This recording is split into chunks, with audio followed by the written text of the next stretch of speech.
Les prostaglandines F ou thromboxane sont connus comme étant vasoconstricteurs. Les vasodilatateurs, avec l'hypoxie. Madame, les prostaglandines E1, est-ce qu'ils sont vasoconstricteurs ou vasodilatateurs? Les prostaglandines E. Non, pas les E2.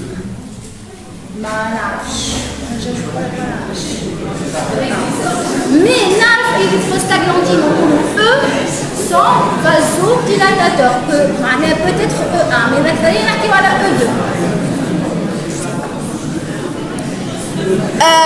Je crois que c'est l'hypoxie.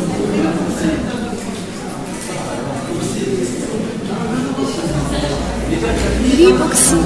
Je m'en hypoxie. Une diminution locale du taux d'oxygène. La cellule est en hyperactivité. Elle est en train d'utiliser beaucoup d'oxygène. Ma cellule musculaire est en hypermétabolisme, qui me fait l'hyperthyroïdie par exemple. D'accord? Donc elle est en train d'utiliser beaucoup d'oxygène et elle est en train de libérer beaucoup de CO2, beaucoup d'hydrogène et beaucoup de CO2. Donc la baisse d'oxygène localement, l'hypoxie systémique, localement au niveau de la cellule va entraîner que la cellule elle est en train d'utiliser beaucoup d'oxygène. Donc il faut faire la vasodilatation pour نجيب لها اكثر oxygène. Pour la régulation de la volémie. L'hypercalémie locale, l'augmentation du CO2, du H+, كل ما هو synonyme d'un hypermétabolisme cellulaire.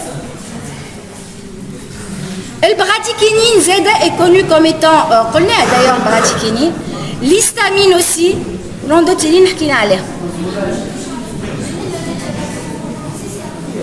Bradykinine, la rénine شبيه. La rénine.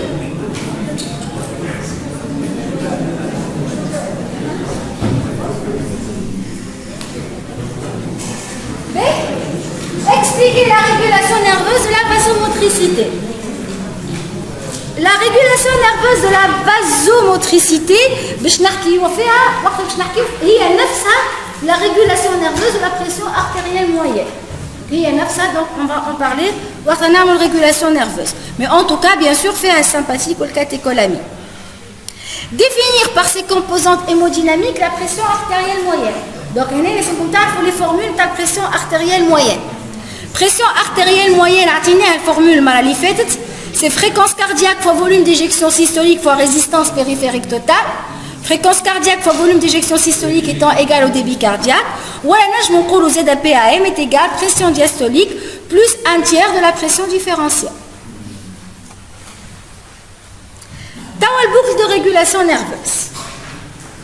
Alors, bien sûr, le boucle de régulation nerveuse de la pression artérielle moyenne, le point de départ, c'est la détection d'une baisse ou d'une augmentation de la pression artérielle moyenne par des barorécepteurs. Nous avons les barorécepteurs à Marifet, on a des barorécepteurs à haute pression ou basse pression. La basse pression, il détecte quoi?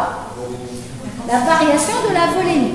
Est-ce que je peux avoir des cas où j'ai variation de la volémie sans variation de la pression artérielle moyenne?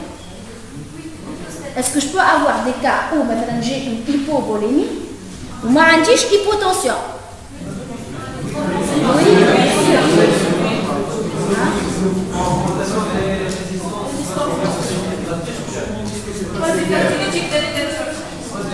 Là, étant cœur physiologiquement normal, fonction cardiaque normale. Fonction cardiaque normale. Chez un hyper, j'ai perdu un peu de sang. Donc, l'état de base, il est en hypertension. Il peut avoir une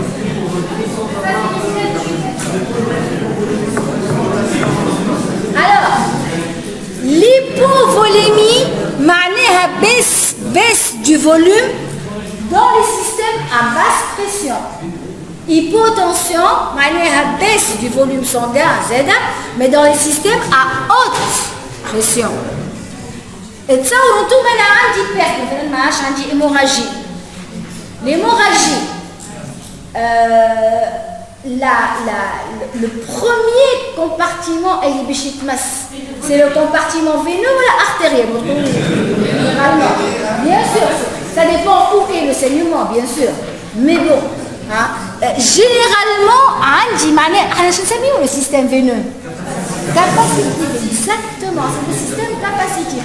À toute perte de sang, ou de liquide, ou de volume extracellulaire, va se répercuter en premier lieu sur le système à basse pression.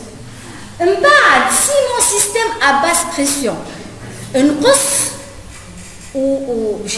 des régulations, bien sûr. Si les régulations qui ont été mises en route ne sont pas suffisantes pour essayer de réguler cette hypovolémie, et que le volume sanguin avec les veines, il essaye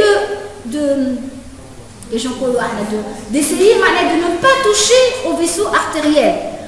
Les artères, c'est le sang qui fait la volémie efficace. La volémie efficace, c'est-à-dire qu'il fait les artères. C'est elle qui va irriguer mes organes.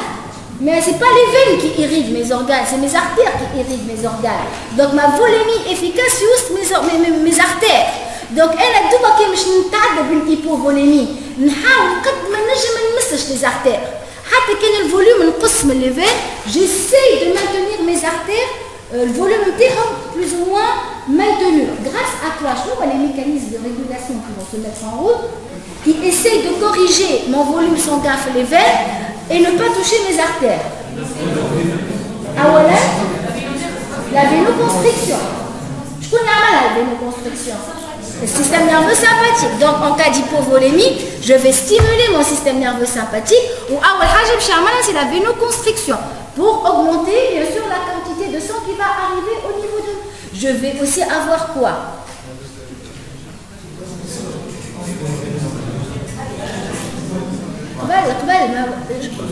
Les barorécepteurs à basse pression qui vont détecter cette hypovolémie. Donc bien sûr,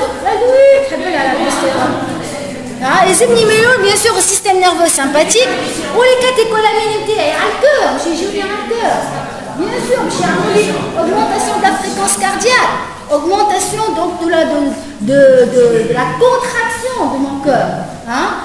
Tout ça va essayer de, malgré que les veines, le retour veineux de plus ou moins une quantité de sang éjectée par le ventricule تكون باهيه باش الصوم ما يتمسش في les artères نتاعي باش que الفوليمي efficace نتاعي ما تتمسش.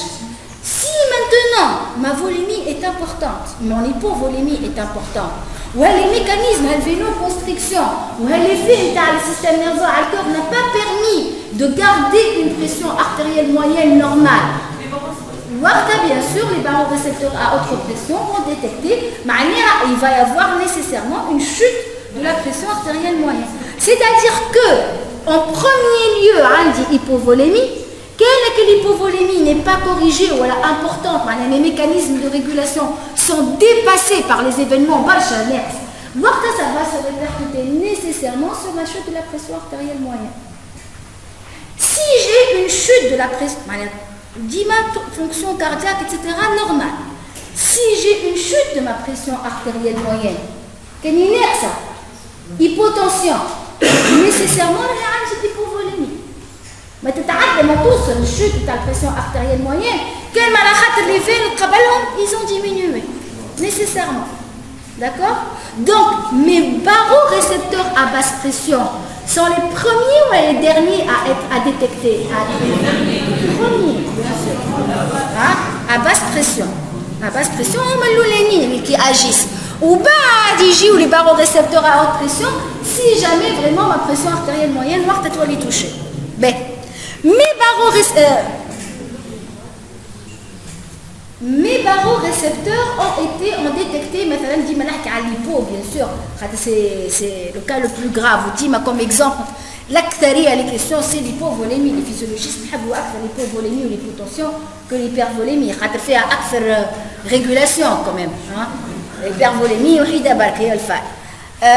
Donc, l'hypovolémie ou l'hypotension artérielle, mais barorécepteurs, lorsqu'ils détectent cette hypotension ou cette hypovolémie, ils vont bien sûr informer un centre nerveux. C'est une régulation nerveuse. Nerveuse.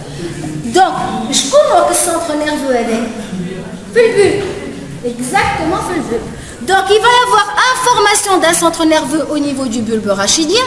L'information de ce centre nerveux bulbaire, il est l'ordre, les sympathiques ou le parasympathique, je vous bien. Alors,